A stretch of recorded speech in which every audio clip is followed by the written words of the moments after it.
देता है। क्योंकि अगर आप कोर्ट का सामने जाएगा, आपको नियम पता नहीं होगा, आपको मालूम है कि मेरा साथ गलत हुआ है, लेकिन हम जाके कोर्ट का पास जाएगा तो क्या करना है, कैसे करना है, नॉर्मल आदमी लोग को पता नहीं होता है। तो लीगल सर्विसेज अथॉरिटी है, वो लोग इसमें मदद करता है, आपको फ्री का लॉयर देता है, या फिर आपको फ्री का कुछ भी डाउट होने से उसका बारे में बताता है। तो हम लोग का ऑफिस अलग अलग लेवल पे है। नेशनल लीगल सर्विसेज अथॉरिटी होता है जो कि नेशनल लेवल में होता है। फिर स्टेट लीगल सर्विसेज अथॉरिटी होता है जिन लोग का तरफ से हम लोग आया है आज। फिर डिस्ट्रिक्ट में होता है डिस्ट्रिक्ट लीगल सर्विसेज अथॉरिटी। और कोर्ट लोग में भी होता है। तो आप कभी कोर्ट में जाएगा, आपको मालूम नहीं आपके पास लॉयर किसको चाहिए, लॉयर को पैसा ज़्यादा देना पड़ता है, ऐसा होता है, तो उसमें लीगल सर्विसेज अथॉरिटी लोग मदद कर लेता है। तो लीगल सर्विसेज अथॉरिटी का ये भी काम है कि जो भी स्कीम होता है आम जनता के लिए, बच्चा लोग के लिए, अलग अलग आदमी लोग के लिए, वो स्कीम का बारे में फैलाना है। जैसे कि आज आके आप लोग का सामने में हम लोग बोल रहा है, तो वो इन्फॉर्मेशन, वो ज्ञान हम लोग आप लोग को देना चाहता है, ताकि आप लोग भी आगे जाके दूसरों को दे सके और उसका आप लोग फ़ायदा उठा सके। तो वैसा ही अलग अलग स्कीम्स हैं नेशनल लीगल सर्विसेज अथॉरिटी के तरफ से। आज 2 स्कीम्स का बारे में बोल रहा है। तो नेशनल लीगल सर्विसेज अथॉरिटी, उन लोग को मालूम चला है कि कुछ कुछ ग्रुप्स है आदमी लोग का, जो लोग थोड़ा ज़्यादा, जिन लोग को प्रॉब्लम होता है और जिन लोग को ज़्यादा थोड़ा हेल्प का ज़रूरत होता है। वैसे ही आज 2 टॉपिक है चिल्ड्रन एंड ये मेंटल इलनेस के बारे में। तो ये दो स्कीम का बारे में आज हम बताएगा। तो पहला है child friendly legal services scheme. ये पहले भी था, अभी 2024 में, ये अक्टूबर में ही नया स्कीम बनाया है फिर। और अभी पिछला महीना ही उसको सुप्रीम कोर्ट से ये किया था, नया मिलाया था। तो इसमें 2 स्कीम को मिला देता है। पहले का 2015 का चाइल्ड लीगल सर्विसेज स्कीम और चिल्ड्रन विद डिसेबिलिटी स्कीम। तो हम लोग का जो भी स्कीम होता है उसमें अलग अलग काम होता है, ऑब्जेक्टिव होता है, तो उसका बारे में हम आपको बताएगा। तो पहले ये स्कीम कहाँ से उभर के आता है। तो हम लोग का जो संविधान है उसमें आर्टिकल 14 है। आर्टिकल 14 कहता है कि राइट टू इक्वालिटी है। आर्टिकल 22 है। आर्टिकल 22 का हिसाब से आप लोग को कभी भी पुलिस पकड़ेगा, आप लोग को तो नहीं पकड़ेगा, बट जब 18 प्लस हो जाने से अगर बाई चांस पकड़ता है तो आपका पास एक हक होता है कि आप अपना मर्जी का एक लॉयर को पकड़ सके और अपना मर्जी का लॉयर से आप मदद ले सके।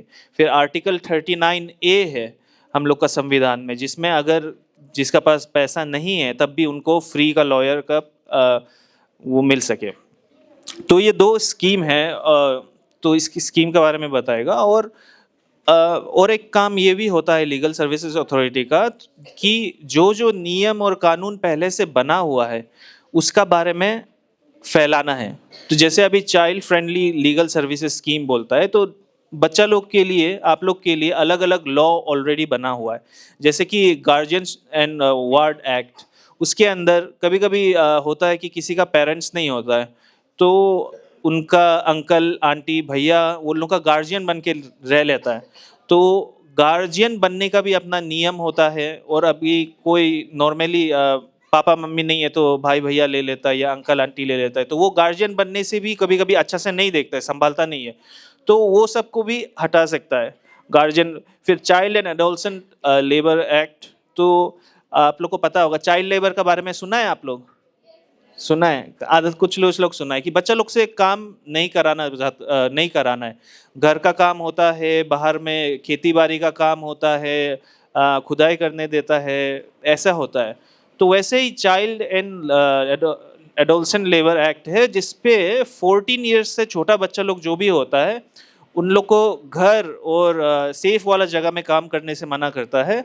और उससे बड़ा वाला बच्चा लोग होने से भी उन लोग को रिस्की एरिया जैसे कि रास्ता बनाना, माइनिंग, ये सब में उन लोग को काम करने के लिए अलाउ नहीं है, इलीगल है। और अरुणाचल में भी आप बहुत देखेगा तो 14 ईयर्स, अभी हम बोला है घर में काम करने के लिए 14 ईयर्स से बड़ा होना पड़ता है एटलीस्ट, तो 14 ईयर्स से छोटा वाला भी बहुत होता है, आप लोग देखता है। तो वैसे मतलब आप लोग को आज आके बोलने का मतलब वही है कि आप लोग भी वैसे देखेगा तो आप पुलिस को इन्फॉर्म करिए या फिर किसी लॉयर या जज को इन्फॉर्म करे, तब उन लोग को, वो बच्चा लोग को भी बचा सकता है। वैसे है prohibition of child marriage act, बच्चा लोग का शादी करा देता है। अरुणाचल में भी अभी कम है, पहले होता था कि छोटा छोटा में शादी करा देता था। तो किसी को मालूम है कि शादी कराने का उम्र क्या होता है, कितना साल से ऊपर होने से शादी कर सकता है? लड़की लोग के लिए 18 है और लड़का लोग के लिए 21 ईयर्स है। तो उससे छोटा अगर शादी कराएगा तो उसको फिर चाइल्ड मैरिज बोलता है, तो वो सब नहीं कराना है। फिर free and compulsory education act है, 14 ईयर्स तक बच्चा लोग के लिए फ्री पढ़ाई होना चाहिए। और फिर पॉक्सो एक्ट है। फिर बच्चा लोग का साथ कभी कभी घिनौना काम होता है।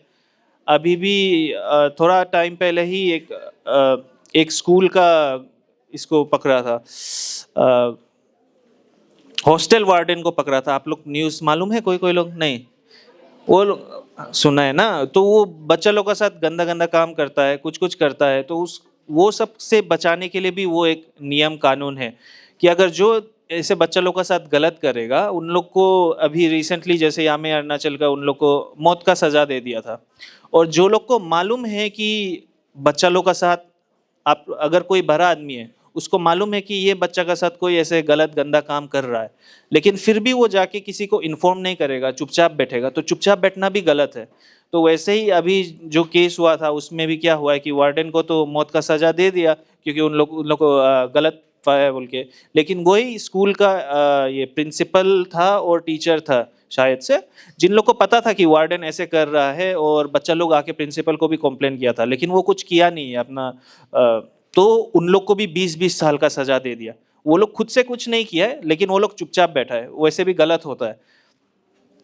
फिर जुवेनाइल जस्टिस एक्ट है, उसके अंदर भी अलग अलग प्रोविजंस होता है।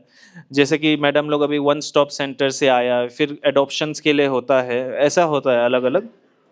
फिर कैरा होता है।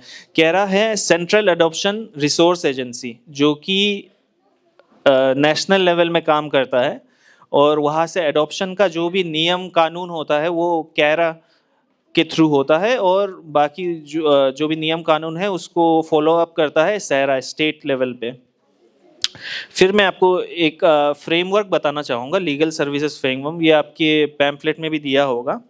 नेशनल लेवल पे national commission for protection of child rights है, ministry of women and development है, जिसमें एक चाइल्ड हेल्पलाइन नंबर है। आप लोग का पैम्पलेट में भी है, लिखना चाहता है तो लिख सकता है, 1098। तो उसमें कभी भी आपको मालूम हो रहा है कि कोई बच्चा का साथ गलत हो रहा है, तो आप वो 1098 में कॉल करके कंप्लेन कर सकता है। फिर स्टेट लेवल पे state commission for protection of child rights है, department of women and child development है, जिसका अंदर फिर स्टेट एडॉप्शन रिसोर्स एजेंसी आ जाता है। फिर वैसे करके ही डिस्ट्रिक्ट लेवल में है। तो पूरा बता के उसको वो नहीं होगा।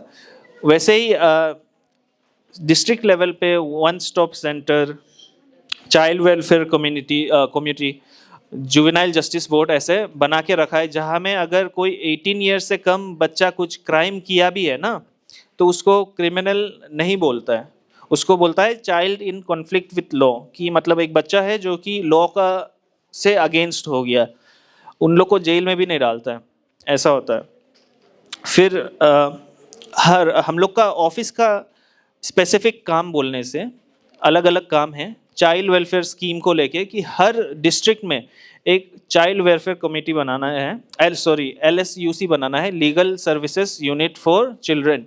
तो वो यूनिट में क्या होगा, 8 पैनल लॉयर होगा। हर डिस्ट्रिक्ट में कम से कम 8 पैनल लॉयर देना चाहिए। वो लॉयर्स जो होता है वो हम लोग का ऑफिस से जुड़ा हुआ रहेगा। और 10 पैरालीगल वॉलंटियर्स होता है। पैरालीगल वॉलंटियर्स मतलब वो होता है जिन लोग को जो लोग लॉयर नहीं है, एडवोकेट नहीं है, लेकिन उन लोग को कानून का बारे में मदद पता होता है, और जो लोग लॉयर लोग को अपना काम में और ऑफिस में हेल्प करता है। और वो लोग होता है जो लोग गांव-गांव जाके, अंदर एरिया जाके, और जिन लोग को थोड़ा लोकल लैंग्वेज पता होता है, ताकि वो लोग जाके वो इन्फॉर्मेशन उन लोग को दे सके, और वापस भी उन लोग से अगर कुछ पता चले तो वो ले सके। तो फिर होता है एक रिटायर्ड जुडिशियल ऑफिसर। सॉरी, मतलब कि एक रिटायर्ड वाला जज होना चाहिए। फिलहाल तो जितना हम जानते हैं अरुणाचल में एक भी रिटायर्ड जज नहीं है, तो वो नहीं होगा। और एक deputy legal aid defence council, वो भी एक एडवोकेट होता है, एक ऑफिसर होता है, हर डिस्ट्रिक्ट में होता है। तो डेप्यूटी लीगल एड ऑफिसर भी उनका एक मेंबर होता है, वो LSUC का, legal services for unit for children. तो इन लोग का काम क्या होता है? आउटरीच करना, जो भी इंफॉर्मेशन है, जैसे आज हम आके बता रहे हैं वैसे ही कुछ कुछ इंफॉर्मेशन, पैम्पलेट, कुछ भी नया कानून या फिर कोर्ट का कोई जजमेंट होगा, तो वो सबको गांव-गांव जाके फैलाना है, इन्फॉर्म करना है। फिर अवेयरनेस मतलब जागरूकता फैलाना है आदमी लोग में भी, क्या क्या होता है, कैसा होता है, उसको फैलाना है। एंड IEC मटेरियल डिस्ट्रीब्यूट करना, यानी कि जैसे हम लोग अभी पैम्पलेट कर रहे हैं, उससे अलग अलग मटेरियल्स होता है, जगह का ऊपर डिस्ट्रीब्यूट करता है, information, education and communication materials, ताकि उन लोग को इन्फॉर्म कर सके, एजुकेट कर सके, और दोनों तरफ से कम्युनिकेशन रह सके कि अगर कुछ इश्यू हुआ है तो वो लोग भी बता सके वापस। फिर ये लीगल सर्विसेज जो बोला है, ये पैनल लॉयर्स होता है, पैरालीगल वॉलंटियर्स होता है, वो लोग कहाँ कहाँ में होना चाहिए चिल्ड्रन के लिए स्पेशली? वो लोग होता है पुलिस स्टेशन में। पुलिस स्टेशन में भी स्पेशली कोई कोई पुलिस होना चाहिए, एटलीस्ट एक पुलिस होना चाहिए जिसको स्पेशल ट्रेनिंग मिला होना चाहिए बच्चा लोग का साथ हैंडल करने के लिए। फिर जुवेनाइल जस्टिस बोर्ड में होना चाहिए। फिर चाइल्ड केयर इंस्टीट्यूशन एक थोड़ा ब्रॉड टर्म है, उसके अंदर बहुत कुछ आ जाता है। जैसे आप लोग ओजू मिशन सुना होगा, ऑर्फेनेज है, वो लोग भी होता है, उन लोग का अंदर भी एक पैरालीगल वॉलंटियर होना चाहिए। हम लोग का ऑफिस से भी है एक ओजू मिशन में, ताकि कोई आए, उनको कुछ इन्फॉर्मेशन चाहिए या फिर हेल्प चाहिए लॉयर का, तो उनके थ्रू मिल सके। फिर प्रिजन, अगर जेल में भी पैरालीगल वॉलंटियर से वो लोग विजिट करते हैं, और अगर वो पैरालीगल वॉलंटियर को लगा कि जेल में कोई ऐसा व्यक्ति है, ऐसा आदमी है जो कि बच्चा है, यानी कि 18 ईयर्स से छोटा है, तो नियम का हिसाब से उनको जेल में, बच्चा को जेल में नहीं रख सकता है, उनका अलग इंस्टीट्यूशन होता है। तो अगर ऐसा कोई पैरालीगल वॉलंटियर को भी पता चला तो वो लोग आके डिस्ट्रिक्ट लीगल सर्विसेज ऑफिस में बता देता है, एंड ऑफिस का जो सेक्रेटरी होता है वो फिर उस डिस्ट्रिक्ट का सुपरिटेंडेंट ऑफ पुलिस, SP से बात करके उसका एज को डिटरमाइन करने के लिए करता है कि वो एक्चुअल में बच्चा है ना बड़ा है। और अगर पता चला है कि बच्चा है तो वो उस जगह से निकाल देगा और दूसरा कोई चाइल्ड केयर इंस्टीट्यूट में उन लोग को रख लेगा। और ये सभी रिस्पॉन्सिबिलिटीज होता है चाइल्ड वेलफेयर स्कीम में। और दूसरा एक स्कीम है, scheme for mental illness scheme 2024। तो मेंटल इलनेस बोलने से क्या समझता है आप लोग? हिंदी में बोलने से आदमी लोग ऐसे रास्ता में देखने से कभी पागल है बोलता है ना आदमी, आज नहीं समझता है कोई। दो तरह का ये होता है, मेंटल इलनेस होता है और मेंटल डिसऑर्डर होता है। तो एक जो होता है वो परमानेंट होता है, उसको ठीक नहीं किया जा सकता, और एक होता है मेंटल डिसऑर्डर जो शॉर्ट टाइम के लिए होता है, उसको ठीक किया जा सकता है। जैसे कि डिप्रेशन हो जाता है, ईटिंग डिसऑर्डर हो जाता है, या फिर कभी ऐसा होता है कि किसी का फैमिली में कुछ हादसा हो गया, उसका बाद से वो किसी को बात नहीं करता है, चुपचाप बैठता है ऐसे, तो वो मेंटल डिसऑर्डर होता है, उसको ठीक किया जा सकता है। तो ये स्कीम जो मेंटल इलनेस वाला के लिए, जिनका थोड़ा परमानेंट है और ठीक करने का ऑप्शन नहीं है, तो इसका ऑब्जेक्टिव भी वही है पहले का चाइल्ड वेलफेयर स्कीम की तरह, उनको लीगल हेल्प देना हम लोग के ऑफिस के थ्रू। और दो मेंस ये हैं लॉज है, नियम है जो कि इंडिया में है। एक है representation of people with disability act, तो जहाँ में जिनका इंटेलेक्चुअल या समझने के लिए आदमी को मुश्किल होता है, दूसरे लोग को, या पढ़ने उड़ने के लिए भी थोड़ा मुश्किल होता है, वो सब इंटेलेक्चुअल डिसेबिलिटी बोलता है, तो उन लोग को एक्यूरेट रिप्रेजेंटेशन देना। फिर दूसरा है मेंटल हेल्थ केयर एक्ट, तो इसमें जो मेंटल इलनेस वाले लोग हैं उन लोग को भी अगेन फ्री लीगल एड का हेल्प दिया जाता है। तो यूजुअली क्या होता है, आप लोग देखा होगा कि फिजिकली आदमी का बदन में चोट लगने से, किसी का पाँव हड्डी टूटा होने से आप लोग देख के बता सकता है कि ये आदमी का कुछ बॉडी में प्रॉब्लम है ना, इसको कुछ चोट लगा है। लेकिन मेंटली ऐसा होने से आज बताना मुश्किल हो जाता है, और उन लोग का साथ एक थोड़ा सोसाइटी गलत व्यवहार करता है। तो इसमें भी हम लोग को जानना है कि वो मेंटल उन लोग का नॉर्मल आदमी जैसे वो लोग ना समझ सके, फिर भी उन लोग का पास राइट्स होता है, हक होता है, और वो हक को नहीं छीनना चाहिए। जैसे कि सबसे कॉमन दिखाई देता है कि अगर कोई ये तो पागल है, इसको तो प्रॉपर्टी राइट्स नहीं देता है। अगर पेरेंट्स है तो उसका भाई बहन होगा, वो बोलेगा इसको देखे तो क्या करेगा, ये नहीं समझता है। तो वैसे भी नहीं करना चाहिए। और हर, जैसे आपको बोला कि legal services unit for children है, वैसे ही हर डिस्ट्रिक्ट में एक मेंटल इलनेस वाले लोगों के लिए भी लीगल सर्विसेज अथॉरिटी की तरफ से एक ये यूनिट बनाया जाता है स्पेशल। उनको कहते हैं मनोन्याय, जो कि मेंटल इलनेस और इंटेलेक्चुअल डिसेबिलिटी जिनका है उनको, उनके लिए होता है। फिर उस पे भी सेम 6 पैनल लॉयर होता है। पहले वाले में 8 था, इसमें 6 है। और फिर 10 पैरालीगल वॉलंटियर्स दिया जाता है। उनका काम लिस्ट ऑफ एक्सपर्ट्स जो होते हैं, जो कि इन मेंटल डिसेबिलिटी वाले लोग को ज़्यादा अच्छे से समझ सके, जो कि हॉस्पिटल से हो सकते हैं या क्लिनिक से होते हैं, उनका भी लिस्ट एक कॉन्टैक्ट बना के हम लोग के ऑफिस को रखते हैं, ताकि अगर कोई ऐसा मिले तो उनका हेल्प कर सके। फिर मैं अभी कुछ राइट्स यानी कि हक बताना चाहूँगा पर्सन विद डिसेबिलिटीज़ के, जो कि आमतौर पे हम लोग को पता नहीं होता है कि डिसेबल होने पर भी उनके पास कुछ हक होता है। तो पहला राइट है right to make advance directive, यानी कि वो आदमी पहले से, जिनका इंटेलेक्चुअल डिसेबिलिटी है, वो पहले से लिख के बता सकता है, इन्फॉर्म करके रख सकता है कि हमको कैसे करके केयर करना है, कौन केयर करना है। Right to appoint a nominated representative, यानी कि हमको संभालने के लिए या फिर मेरा कुछ भी काम होगा तो कौन देखेगा, उसके लिए भी एक आदमी वो लोग खुद से चूज कर सकता है कि कौन हो। एक्सेस टू हेल्थ केयर उनका जो भी, जैसे भी आपको फिजिकल कुछ प्रॉब्लम हो, बदन में कुछ प्रॉब्लम हो तो आप हॉस्पिटल जाता है, गवर्नमेंट हॉस्पिटल में मुफ्त में इलाज होता है। वैसे ही गवर्नमेंट हॉस्पिटल में जो मानसिक मतलब मेंटल हेल्थ के लिए भी फ्री में इलाज होना चाहिए जहाँ भी है। फिर है कम्युनिटी लिविंग। कम्युनिटी लिविंग मतलब बहुत बार ऐसा होता है कि ये तो पागल है बोल के घर से निकाल देता है या फिर सोसाइटी में रहने नहीं देता है। तो वो सब भी उनका हक होता है कि वो लोग सोसाइटी में रह सके। ऐसा नहीं करना है कि उन लोग को कम्युनिटी से निकाल दे।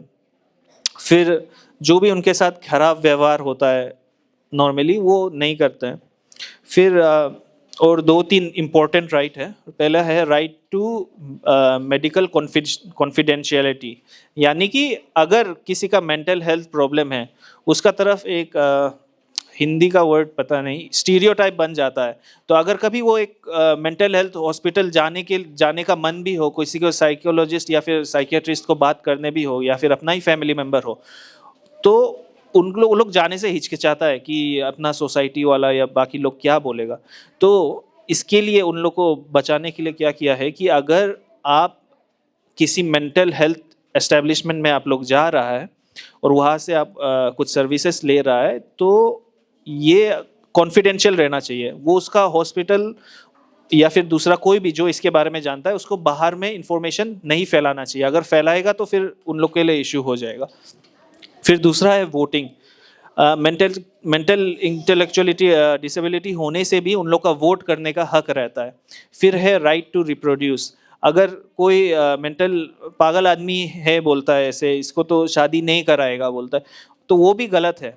अगर उनका मेंटल इश्यू होने से भी उनका फैमिली के साथ रहना, बच्चा पैदा करना, वो उन लोग का हक होता है। और फिर इंक्लूसिव एजुकेशन। तो जहाँ जहाँ में स्पेशल स्कूल्स होते हैं, जहाँ पे स्पेशली एबल्ड बच्चे लोग को पढ़ाते हैं, वहाँ में उनको भी फ्री में एजुकेशन मिलना चाहिए। और फिर ये जो क्लिनिक्स बोला है, मनोन्याय क्लिनिक बोला है, जो कि हर डिस्ट्रिक्ट में बनना चाहिए। ये सब कहाँ कहाँ में परफॉर्म करता है? मेंटल हेल्थ एस्टेब्लिशमेंट में रहता है, वहाँ में एडवाइस करता है, वहाँ का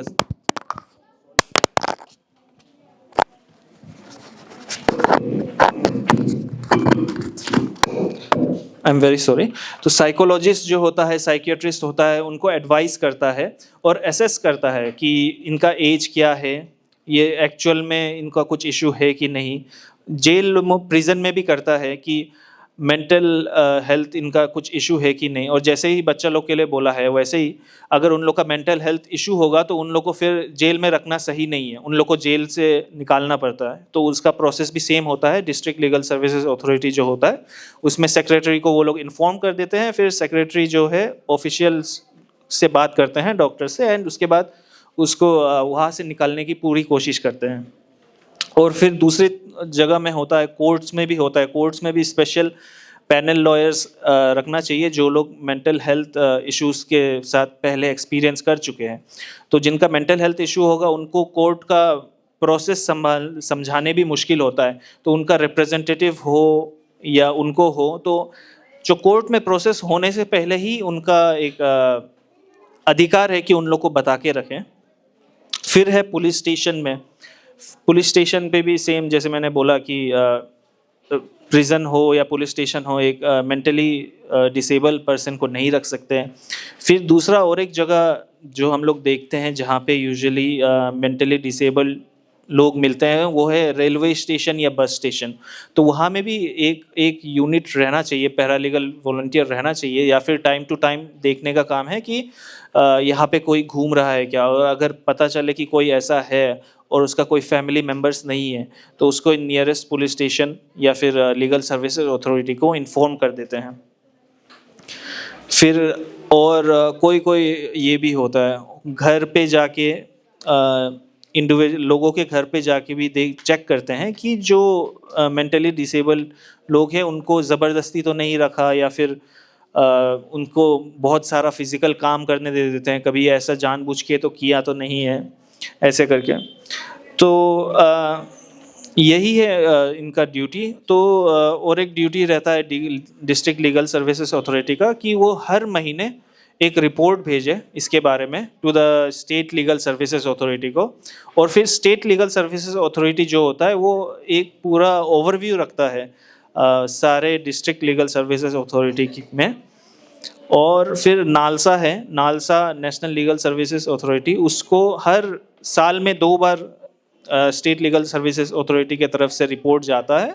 एंड नालसा का ये काम होता है कि वो ओवरव्यू रखे, कंप्लीट ओवरव्यू, और जो भी ओरिएंटेशन ट्रेनिंग जो स्पेशल यूनिट्स के लिए है वो दिया जाए। और जब भी ऐसा एक यूनिट बनता है उसको एक ही हफ्ते के अंदर उनका एक ओरिएंटेशन प्रोग्राम हो जाना चाहिए। और साल में हर 3 महीने में, मतलब कि क्वार्टरली एक रिफ्रेशर ट्रेनिंग होना चाहिए।